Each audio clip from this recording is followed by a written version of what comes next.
Last week, Food Banks Canada released their report card grading this NDP government on its performance so far.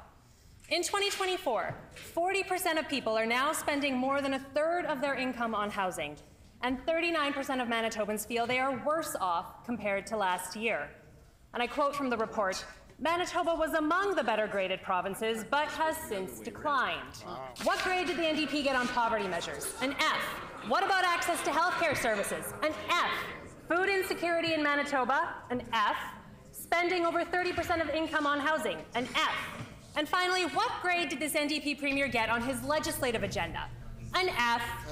Despite campaigning on, quote, helping the most vulnerable Manitobans, Food Banks Canada is giving the NDP a failing grade on affordability. These NDP cabinet ministers need to stop patting themselves on the back and start paying attention to the reality facing Manitobans. Honourable Speaker, 1 in 4 Manitobans are struggling to get food on the table. This NDP premier looked Manitobans in the eye and promised to lower food prices, and he has failed. My question is why? So the Food Banks Canada report indicated that Manitoba has actually declined from last year in terms of affordability. One of the statistics that troubles me the most from that report is that more than 1 in 4 Manitobans are currently struggling with food insecurity.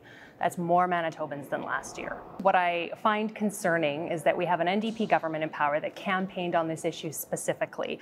They said they were going to crack down on grocery stores to lower food prices. They said that Manitobans could expect lower food prices as soon as January 1st.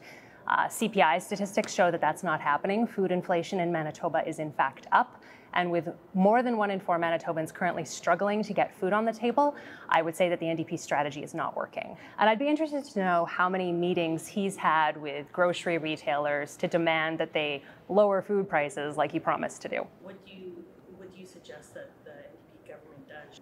I think there's certainly more measures they could take in terms of overall affordability.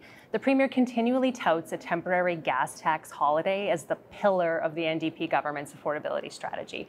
But I think that's cold comfort to Manitobans who are struggling to put food on their table.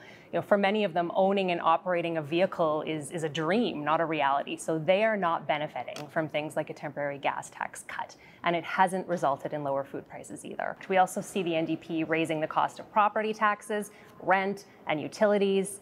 I've also spoken with families who are concerned about the availability of affordable childcare, particularly with summer on the horizon. So there's many more things that the government could be doing to improve affordability for Manitobans that they're choosing not to do.